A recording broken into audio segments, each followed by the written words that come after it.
Time to juice it up.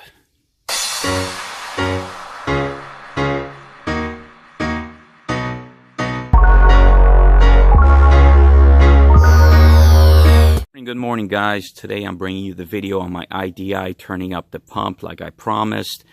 Finally got some progress done. Got my caliper on. Got that on. Wasn't the big fan of these little sliding pins here where you slide them in. I thought they were bolt on like my other calipers on a truck. Not too crazy about those. This is the first time that I mess with these calipers, and that's crazy. It's these big long pins that slide in there, two of them, instead of having bolts in the back to release the caliper. But anyway, I have to run to the store because one of my 3 ounce weight fell off here. I couldn't tap it back on. It was just too stretched out. So that's the only thing I'm waiting on to finish this project this morning. It's about 8:30 here, and it's Sunday, so it's going to be a little while before anybody opens a shop where I can pick up a weight. But anyway, I'm going to be working on this pump today. We're going to be working with the front cover here, that one, and also, let me see, this one here with the bolt with the orange paint on it. The side cover there with the 2 bolts, that's the other one we're going to be working with. That's the only 2 that are going to be getting removed, and to set the pump to give it more fuel.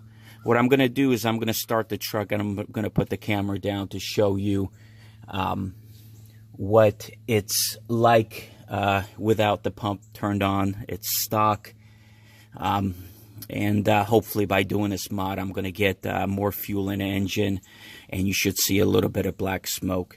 So yeah, let's get to it.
Alright, so that was stock right there. Nothing has been done to the pump. So let's get started on a mod and see what happens. Okay, first thing I'm going to be doing is removing this front cover here. Has some silicone around it. Make sure you have silicone so when you reinstall this cover, you want to put that around there. So let's get the oil cap off here. Try to make as much room as possible. Okay, so what I ended up using was a 7/16, this little ratchet wrench here that I forgot that I had. And the reason why, because of this massive bracket right here. If you have a normal IDI, there's a good chance that you're not going to have this bracket here. I'm not sure. I have not worked on a normal IDI. This is a bucket truck. This bracket here is my tensioner pulley is mounted to it to run. I don't know if you could see, there's two belts here to run my pump. So you're probably not going to have this in the way, and you can just use a normal, damn it, brain fart, a normal ratchet with a 7/16. But like I said, I haven't worked on one that's a regular one. This is a bucket truck. But anyway, okay, so I got those bolts out. What I'm going to do now is get a very small flathead screwdriver to pry this open. You do not want to bend this because this has to be sealed. So if you have room, take a razor, cut this silicone away. If not, take a very, very small screwdriver, very thin, and try to pry this open. Okay, as you can see, I got it off. Again, be very careful taking this off. Don't go banging on it. As you can see, I put a few marks in it, but I lightly tapped it with a hammer, try to get it loose, but you could see where the silicone is. And you could see there's an actual, like a flat seal here that goes around the outside, and there's an actual groove here on the front of it.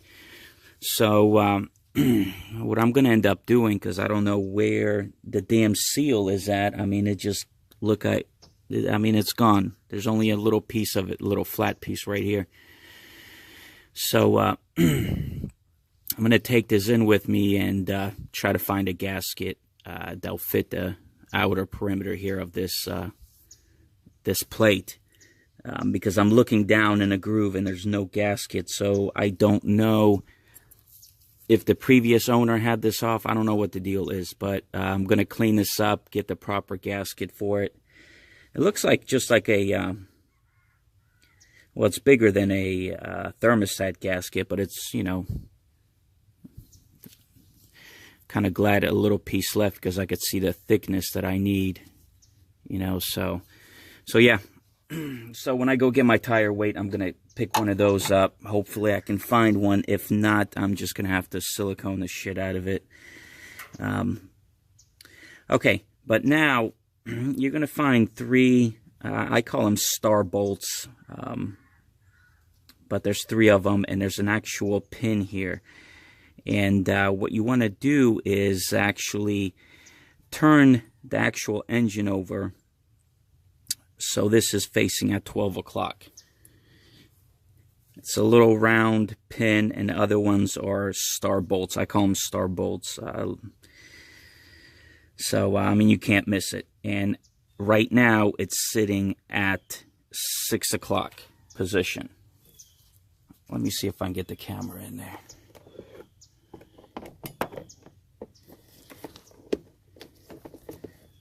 The pin is right at 6 o'clock. You want that pin, you want to crank the motor over to get it at 12 o'clock before you mess with the Allen key on the side of the pump, actually turning up the pump. So what I'm going to do now is crank it over to get that pin up to the 12 o'clock position. Okay, so as you could see, I am dead on. Hopefully you could see. I can't see the screen pretty good. The sun's in it. But let me see here. It is dead on 12 o'clock. Keep bumping it over. I don't have any help, but it's a lot easier if you have somebody bumping it in the truck. But make sure that it's dead on noon. Okay, so now what I'm going to do is take the side cover off the pump that's located on the passenger side, the one I showed you earlier with the little orange paint on them. There's the cover with the orange bolts. I'm going to be taking that off. You do want to place a rag or something if you don't want any fuel in your valley, but definitely some fuel is going to come out. Okay, and don't lose the gasket that's behind that one, because definitely that one has to be sealed very tightly or you're going to have a diesel leak. But yeah, let's get that one off. Okay, so here's the cover, and you could see the gasket. The whole gasket completely covers the lid. Also, this was on there pretty tight, so however you're going to remove it, be careful, don't rip this gasket. Once you have your pin in a 12 o'clock position, you're going to look in there. It's very hard to see. I can't get the camera in there, but there's going to be an actual hole towards the back of the actual cover. And in that hole that's where you're going to stick your Allen key in there. Make sure it's a good fit. Make sure that you don't feel too much play in there, that it's not stripped out or anything. And once you get it set, more than likely you're going to have to use a breaker bar, a little piece of PVC, or whatever you're going to use. I'm only turning up my 3 flats at the most, because I don't want to get my exhaust gas temperature way up there and, you know, start melting stuff. So 3 flats is going to be enough. You don't want to max it out. I mean, you can if you want, do whatever you want. But a lot of people are going up 2 to 3 flats at the max. And what I mean by flats is this flat piece on the Allen key. When you turn the Allen key, it's going to come up on another flat that would be counted as 1. So let's get to it.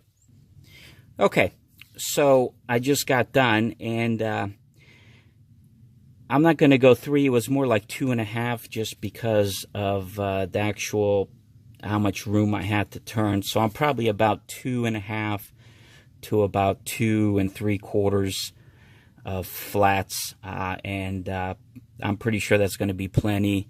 I'm not using this for high performance anything, just to be able to get out of people's way when I get on the highway, you know. So that's the only reason I'm doing this.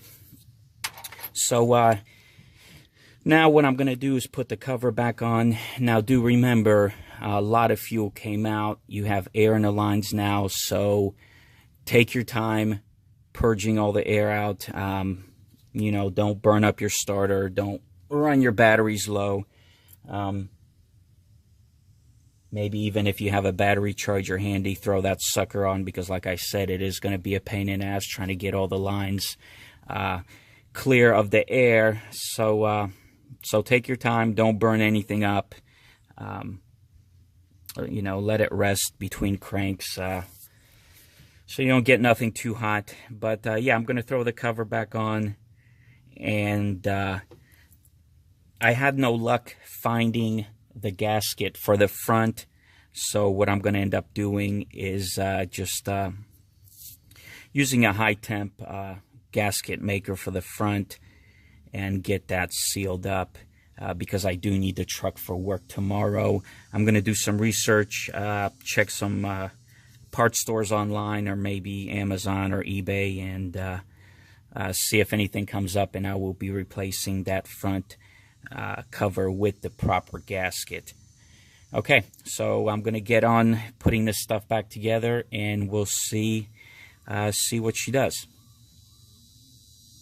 Okay, so I got everything sealed up. Next, I'm going to do is crank it over and get the air out of the lines, and let the motor run for a few minutes.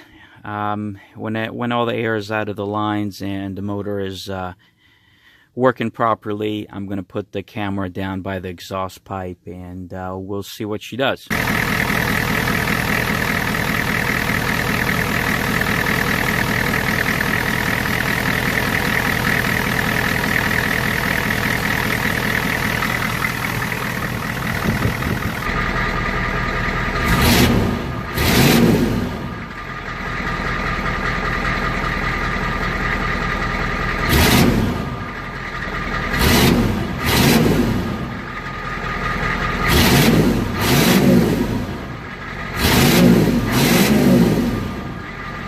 So I just ran the truck. It runs amazing. Before, I had longer crank times in the morning time. I would have to crank it. Hell, no lie, I have ran my battery down in December before on a cold start, and I had to get a jump. Right now, she cranks right over. The starting time is insane. I can't believe what this done to this truck, because before I was afraid to do cold starts in December because I would run my batteries and I would have to jump start it. So this is amazing. And as you can see, got a little bit of smoke, just enough to get out of people's way. I don't want nothing crazy. That was 3 flats of a turn. Even sitting in the truck, I haven't even drove it yet because it's probably going to drive amazing, but just sitting in the truck, the way it rocked, it night and day difference if you do this mod. Amazing. Now again, I can show you how easy it is to start, and I could never do this in the past.